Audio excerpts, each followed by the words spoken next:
Hi guys, welcome back to the channel. इस video में हम लोग एनालॉग कम्युनिकेशन का फर्स्ट यूनिट कंटिन्यू करने वाले हैं and will go through Fourier transform and Dirac delta function. First of all, Fourier transform it is basically used to find frequencies contained by given time domain signal. कोई भी time domain signal होगा, जैसे कि ये यहाँ पे आप देख सकते हैं एक्स एक्सिस पे टाइम है, सो this is a time domain signal. अगर हमें पता लगाना हो कि इस टाइम डोमेन सिग्नल में कौन कौन सी फ्रीक्वेंसीज प्रेजेंट है, तो उसके लिए हमें इसका फोरियर ट्रांसफॉर्म निकालना होगा और वो कुछ ऐसा दिखेगा जहाँ पे एक्स एक्सिस में फ्रीक्वेंसीज प्रेजेंट हो। स्पेक्ट्रम एनालाइजर एक डिवाइस होता है जो किसी भी टाइम डोमेन सिग्नल को फोरियर ट्रांसफॉर्म निकालने में हेल्प करता है। फोरियर ट्रांसफॉर्म बेसिकली एक ऐसा मेथड जिसकी हेल्प से हम लोग ये देख सकते हैं कि कोई टाइम डोमेन सिग्नल में क्या क्या फ्रीक्वेंसीज प्रेजेंट है।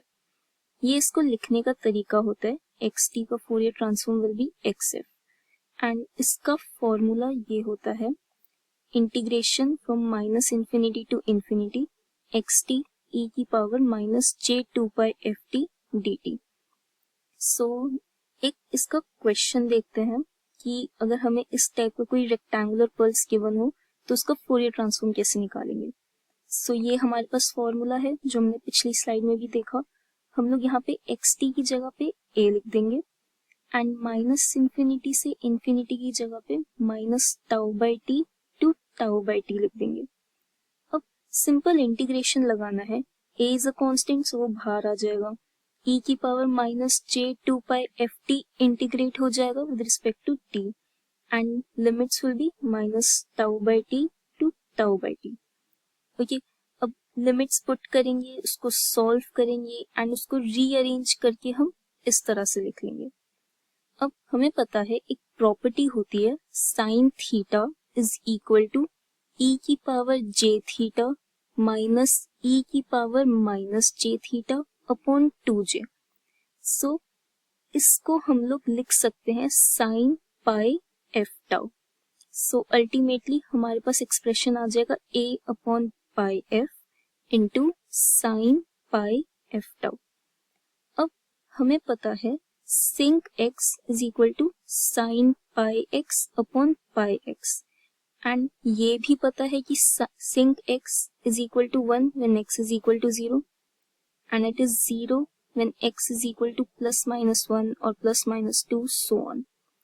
हम लोग क्या चाहेंगे कि इसको हम सिंक x की फॉर्म में लिख सके ताकि अल्टीमेटली हम इसका ग्राफ बना सके एंड पता लगा सके इसमें कौन कौन सी फ्रीक्वेंसीज इन्वॉल्व है। अब उसके लिए हम लोग क्या करेंगे, simple pi f tau upon pi f tau करेंगे। Pi f will cancel out, a and tau बाहर आ जाएंगे, sine pi f tau upon pi f tau जो है वो अल्टीमेटली क्या बन जाएगा, सिंक एफ टाउ। अब ये जो एफ टाउ है this is nothing but this x. Okay, अब हमें पता है इसकी वैल्यू इक्वल्स टू 1 होगी when x is equal to 0। Sinc f tau की वैल्यू 1 होगी when f is equal to 0 and we also know that this will be 0 when this x is equal to plus minus 1 or plus minus 2 so on। Similarly f tau की value जब plus minus 1 या plus minus 2 या plus minus 3 so on होगी तब ये value 0 होगी।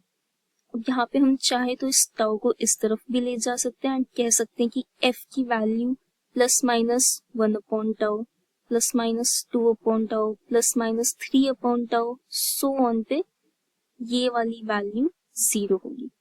Okay, हम इसी चीज को अब ग्राफ में प्लॉट कर सकते हैं and this will be my Fourier transform of this rectangular pulse. Okay, rectangular pulse contains entire band of frequencies that is from minus infinity to infinity. जैसे कि आप देख भी सकते हैं यहाँ पे ये जो ग्राफ है ये पूरा इंफिनिटी से लेकर माइनस इंफिनिटी तक एक्सटेंड हो रहा है एंड यहीं पर अगर हमें बैंडविड्थ फाइंड करनी हो तो that will be highest positive frequency minus lowest positive frequency. Highest positive frequency क्या होगी यहाँ पे, infinity, and minus lowest positive frequency क्या होगी यहाँ पे 0, सो इन्फिनिटी माइनस 0, सो यही इसकी बैंडविड्थ होगी। अब बैंडविड्थ जो है वो टाइम डोमेन सिग्नल से नहीं निकल सकती, वो फ्रीक्वेंसी से ही निकल सकती है। एंड बैंडविड्थ पता लगाना भी बहुत जरूरी होता है बिकॉज वो कॉस्टली होती है एंड हमेशा मोटिव यही रहना चाहिए कि बैंडविड्थ कम से कम यूज हो। So this is the basic review of Fourier transform. Now moving on to Dirac delta function. So unit impulse function जो होता है उसी को डिराक डेल्टा फंक्शन बोलते हैं एंड इसको हम लोग डेल्टा टी से रिप्रेजेंट करते हैं। So delta t is equal to infinity when t is equal to 0 and it is 0 for all the other values of t. सो ये उसका ग्राफ होता है कि 0 पे ही उसकी वैल्यू एग्जिस्ट करेगी, बाकी सब वैल्यूज पे डेल्टा टी की वैल्यू हमेशा 0 होगी। यही यूनिट इम्पल्स सिग्नल कहता है। ओके, इसमें एक चीज हमेशा ध्यान रखना that area of unit impulse function is always equal to 1। Okay, यहाँ पे ये जो यूनिट है ये एरिया को ही रिप्रेजेंट कर रहा है। यूनिट का मतलब 1 एंड ये एरिया का कह रहा है कि एरिया इज 1। ओके, आप चाहे तो यहाँ पे इसका इंटीग्रेशन करके भी देख सकते हो, that will always come out to be 1। Okay, अब यहाँ पे जैसे एक एग्जांपल लेते हैं, हमने एक फंक्शन लिया yt that is equal to 1/2a when t की वैल्यू माइनस a से a के बीच में है and it is 0 for all the other cases. Okay, so अगर हम उसको प्लॉट करें तो वो कुछ इस तरह का दिखेगा। यहाँ पे आप देख सकते हो कि yt की वैल्यू 1/2a है from minus a to a and बाकी सभी वैल्यूज पे उसकी वैल्यू 0 है। सो अब अगर हम इसका एरिया फाइंड करना चाहें तो उसके लिए क्या करेंगे, integration from minus infinity to infinity yt dt। अब इंटीग्रेशन हम लोग कहाँ से कहाँ तक करेंगे, माइनस a से a तक, not from minus infinity to infinity because value वहीं पे एग्जिस्ट करती है। सो माइनस a से a तक इंटीग्रेशन ऑफ yt dt। अब आप देख सकते हो ग्राफ में, ये जो ग्राफ है this is nothing but a rectangle. Okay, and rectangle का एरिया क्या होता है, लेंथ इनटू ब्रेड्थ। सो यहाँ पे मुझे दिख रहा है 1/2a मेरी हाइट है एंड मेरा बेस क्या है माइनस a से a तक। माइनस a से a तक टोटल कितना हो गया 2a। सो मैं सिंपल 2a इंटू 1/2a कर सकती हूँ which will ultimately come out to 1। So यहाँ पे आप देख सकते हो इसका एरिया जो होगा वो अल्टीमेटली 1 ही आएगा।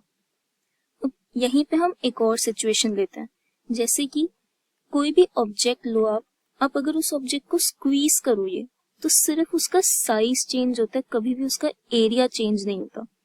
ओके, हम वही चीज को यहाँ पे यूज करने का ट्राई करते हैं। ये मेरा रेक्टेंगल था ओरिजिनल, मैं इसको लेफ्ट एंड राइट दोनों साइड से स्क्वीज करूंगी तो फिर इसकी जो विड्थ है, जो बेस है, वो चेंज होगा एंड इसकी हाइट भी चेंज होगी, लेकिन अल्टीमेटली इसका जो एरिया है वो 1 ही रहेगा। ओके, एंड इस चीज को हम चेक भी कर सकते हैं। फॉर एग्जाम्पल जब हमने इसको स्क्वीज करा, ये अब माइनस a/2 से a/2 तक एग्जिस्ट करता है। सो टोटल विड्थ क्या हो गई इसकी a एंड अब इसकी हाइट क्या हो जाएगी 1/a। So a into 1/a ultimately area अभी भी इसका 1 ही रहेगा। हम एक और सिचुएशन भी ले सकते हैं जहाँ पे अब हम इसको और ज्यादा स्क्वीज कर रहे हैं। जब हम इसकी विड्थ को और ज्यादा कम कर देंगे तो इसकी हाइट और ज्यादा इंक्रीज कर जाएगी। ओके, लेकिन एरिया अभी भी 1 ही रहेगा। इससे पता क्या चल रहा है कि जैसे जैसे हम a की वैल्यू को 0 पे लेके जा रहे हैं वैसे वैसे yt की जो वैल्यू है वो इंफिनिटी पे जा रही है। ये जो हाइट है this is nothing but yt। सो ये जो वैल्यू है ये अल्टीमेटली इंफिनिटी पर जा रही है। जैसे आप इस ग्राफ से भी स्टडी कर सकते हो, इस ग्राफ में अभी ये वैल्यू यहाँ से यहाँ तक एग्जिस्ट करती है। ओके, एंड जैसे जैसे मैं इसकी विड्थ कम करती जा रही हूँ इसकी हाइट इंक्रीज करती जा रही है एंड यही यूनिट इम्पल्स सिग्नल कहता है। यहाँ पे जैसा आपने देखा है कि area of unit impulse function is always equal to 1, वो हमेशा 1 रहेगा एंड t इक्वल्स टू 0 की वैल्यू पे ही उसकी कुछ एग्जिस्ट होगी, that is that is infinity, and जहां जहां पे t की वैल्यू 0 नहीं है वहां सब जगह पे delta t will be 0. So this is all about Fourier transform and Dirac delta function. See you in the next one.